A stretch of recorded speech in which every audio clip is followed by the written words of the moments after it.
What's up, guys? It's Brandon Flash. Today we are in my 2015 Model S 70D. We have 166,361 miles on it. I've got it charged up to 100%. Why don't we do a range test and see how far it goes?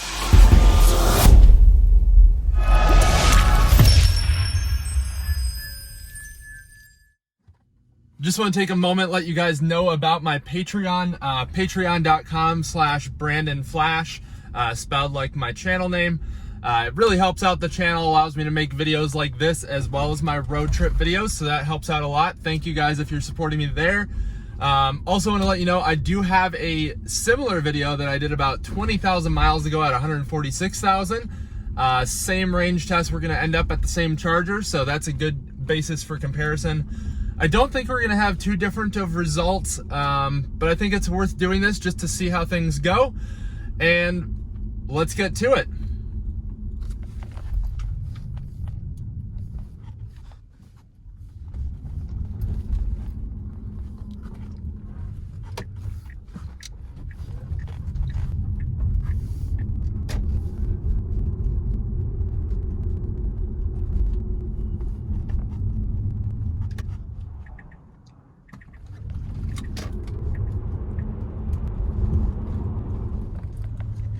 All right, as far as test procedures go, we drove about half a mile from my apartment complex onto the freeway. Once we get on the freeway, I'm going to accelerate pretty gingerly up to 70 miles per hour, not accelerating too aggressively. And then I'm just going to set autopilot at 70 and kind of stay out of traffic so that way we don't get slowed down at all.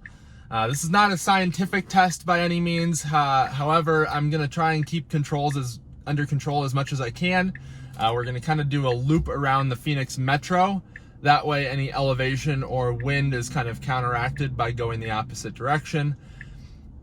I've already stopped at Starbucks this morning, so we don't even need to make a detour for that on this video. But just waiting at this red light here, and then we'll hop on to 60 West. As far as temperature goes, we're keeping climate at 66 degrees. And then we are in Phoenix, so it is 111 degrees outside. There we can see the cold tire pressures. But then again, nothing is truly cold in Arizona, but those will probably heat up to about 51 degrees or 51 PSI once we get going here.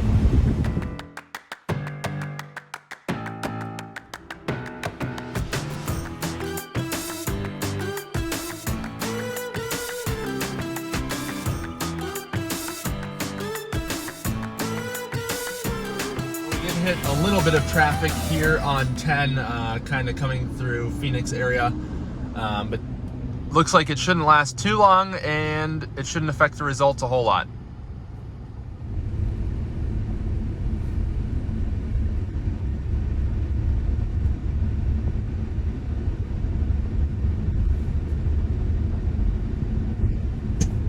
We just crossed 50% here and we've done 101 miles. There was a little bit more traffic, unfortunately, but we're continuing on and draining it down. I'll probably go down to like 0.1% or so. 43%, very, very efficient. So far, so good. Battery is warm, 111 Fahrenheit, but nothing too crazy.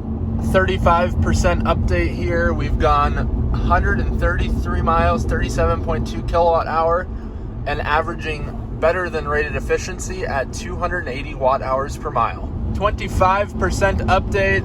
We're near Tempe Town Lake here. We are at 158 miles, about a little over 2.5 hours, and 274 watt hour per mile. This car is just crazy efficient. Battery pack is 116 Fahrenheit. We are now navigating towards the Supercharger. It says we'll arrive there with 6%. So I'll be going another, some more distance in some way. Probably keep going a little bit farther west and then turn back around, or maybe go a little bit farther north, undecided. But either way, I'm gonna run it down very low to get to the Supercharger with. We are at 3% state of charge. We're about a mile away from the Phoenix Agua Fria Supercharger. Just gonna drive around here. There's a little bit of an urban area here, just to kind of round it out here. We have done, let's see how many miles here, 198.7, 280 watt-hour per mile, so pretty darn good efficiency. Almost Model 3 territory. I mean, I know Model 3s at a little bit of speed or with 20-inch wheels, they're not even getting under 300 watt-hour per mile. So for a Model S to get under 300 watt-hour per mile over the course of almost 200 miles is pretty incredible. Let's see how far we can push it.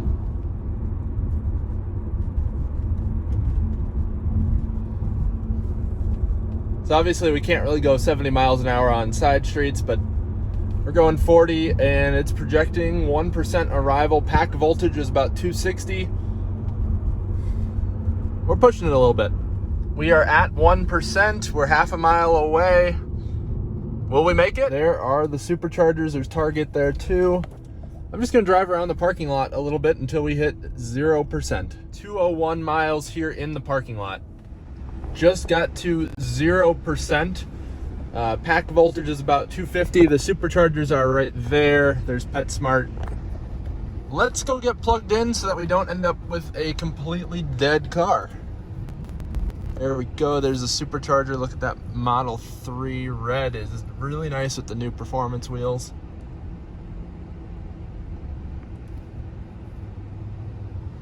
Let's get our own stall here.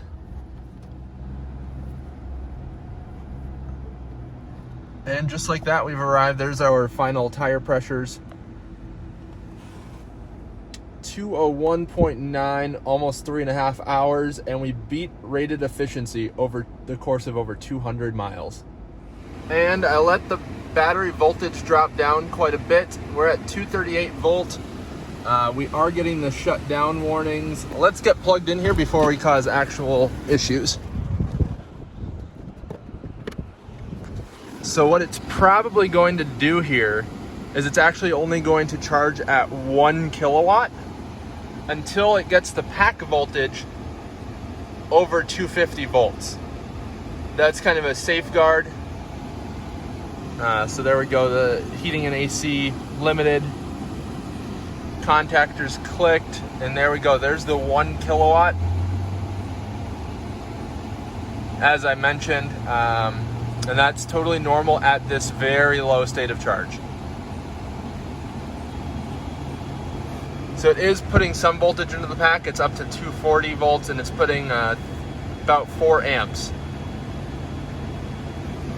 I'm gonna run into Target, use the restroom after that long drive, and we'll keep an eye on it.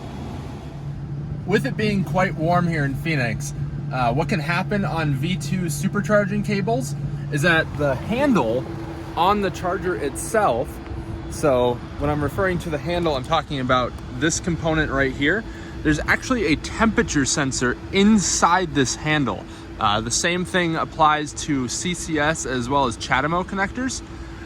So what I do to prevent that from happening in fairly hot temperatures, like 114 degrees in Phoenix, you actually just take a wet or damp rag. I use a microfiber here because that's what I had handy. And then I wrapped it around the supercharging handle here. And I'll show you guys the charging graph. But what happens is you can see how it switches from about 50 kilowatt and then ramps right back up to about 70 kilowatt. And then it, of course, ramps down on its normal charging curve. But if I had applied that rag sooner, it actually would have helped charge time probably as much as 25 to 30%. And I think that's pretty substantial, especially in the hot climate like Arizona, when you're using that, or when you're using your climate control a lot while supercharging. And it never hurts to reduce charge time and reduce the time that you're putting that stress on the battery with supercharging. So definitely something I recommend. It's totally safe. It's no different than charging in the rain. In fact, I'd say it's less risky than charging in the rain, and even charging in the rain is borderline zero risk with a Tesla. Because what actually happens when you plug in a Tesla supercharger handle, it actually does an isolation check on the entire car for that high voltage system. And that way, if there's any sort of non-isolation or high voltage leakage to the chassis of the vehicle, it won't let you high voltage charge. So it'll let you AC charge if there's an ISO fault, but it will not let you high voltage charge if there's an ISO fault. So charging a Tesla, very safe. Wet rag on the supercharger handle, totally safe. I mean, obviously if there's something wrong with the handle, if it's broken in some way, wouldn't recommend it, but I wouldn't recommend using a broken supercharger handle to begin with. So hopefully this saves you guys some time, and you guys can use this trick on your Tesla road trip. We are charged up way more than what was needed, but let's head out to In-N-Out and get unplugged.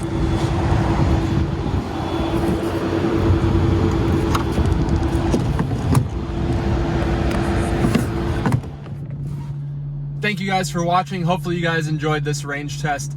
Obviously it's not the most scientific, it's very hot out, but you can still see that even with 166,000 miles on the car, we're still able to achieve over 200 miles of range on my Model S7 DD.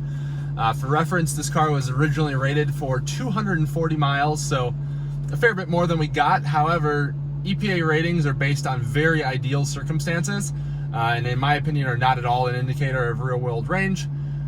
So I would say doing over 200 miles is a very good indicator of the battery health and nothing crazy. As far as rated range display goes, we are seeing about 10% less than it was rated for. I'm seeing about 217, 218 miles displayed at 100%. Again, totally normal. It's typical to lose about 3 to 5% initially, so that's that first year, 30,000 miles. And then you do typically lose about 1% every year, 30,000 after that, roughly. So totally normal, totally within the realm. And I've actually supercharged this car about 600 times in the past 15 months. No issues at all. Like I always say, drive more, worry less. Thank you guys for watching. If you enjoyed, hit that like button down below. If you want to see more content, hit that subscribe button. Really helps out the channel. Hit that link down below for the Patreon as well. If you enjoyed it, consider supporting the page. Really helps out the channel.